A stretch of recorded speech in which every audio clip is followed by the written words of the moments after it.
All Ask Grandma Carol projects that involve cooking, baking, and using sharp objects, like blades or knives, should be completed with the help of an adult. Welcome to Ask Grandma Carol. Today I have a question from Jackson. Grandma Carol, he asks, can you show us how to make a kite? I certainly can, Jackson, and I'll also share a little bit of history about kite flying. People have been flying kites for about 3,000 years. The first kites were probably made in China, where bamboo was used for the structure and silk as the cover.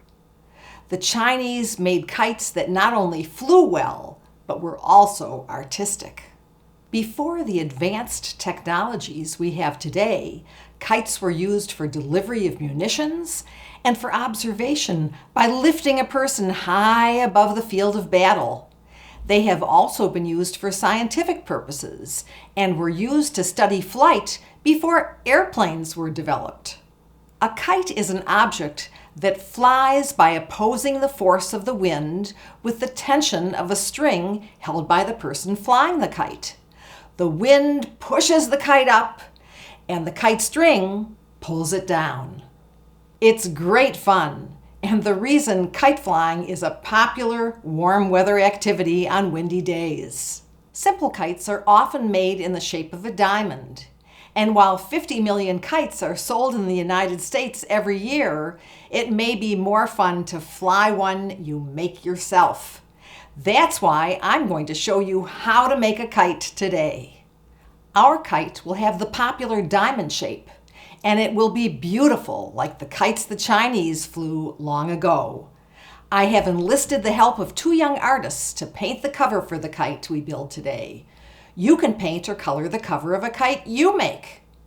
To make the kite, you will need paper, plastic, or fabric for the cover, 2 dowels or sticks made of bamboo, balsa, or wood about 3/16 inch in diameter, and string or nylon twine.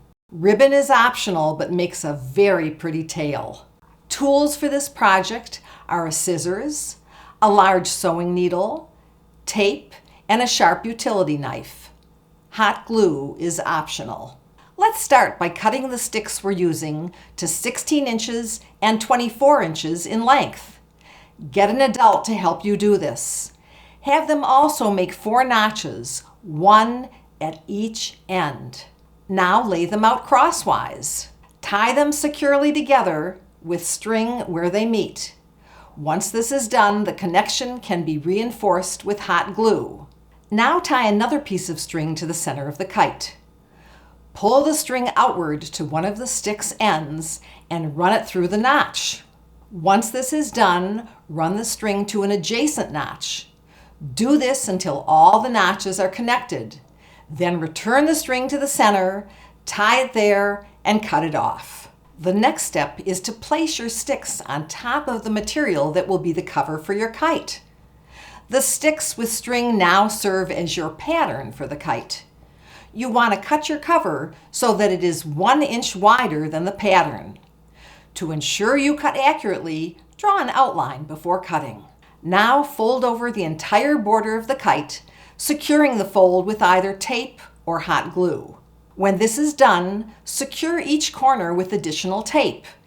Cut 1 piece of string 20 inches long. Cut another 28 inches long. Securely tie the end of the shorter piece of string around the end of the shorter stick. Then thread the other end through the cover with your sewing needle. Pierce the tape-reinforced paper with the needle and pull the string all the way through to the front of the kite. Now reach across to the other end of the stick, pierce the tape-reinforced paper at that end with the needle, and pull the remainder of the string through to the back. Now securely tie the string to the stick, making sure you leave a little slack in the string. Follow the same procedure with the 28-inch long string and the longer stick. We're almost done. Our kite needs a tail. The tail gives the kite more stability by providing needed weight at the lower end. Cut a piece of ribbon about 25 inches long. Tie and sew it securely around the bottom of the taller stick. Extend it out. Cut 5 6-inch pieces of ribbon and tie them onto the first piece of ribbon at equal intervals. Sew them securely in place. All we need to do now is tie the roll of string for flying the kite to our kite.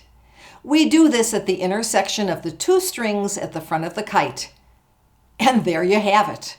Get an adult to help you make a kite at home and go out and fly it. It's great fun. Happy kite flying! Do you have a question for Grandma Carol? Email me at askgrandmacarol@yahoo.com. Yours just might be one of the questions I answer on the show.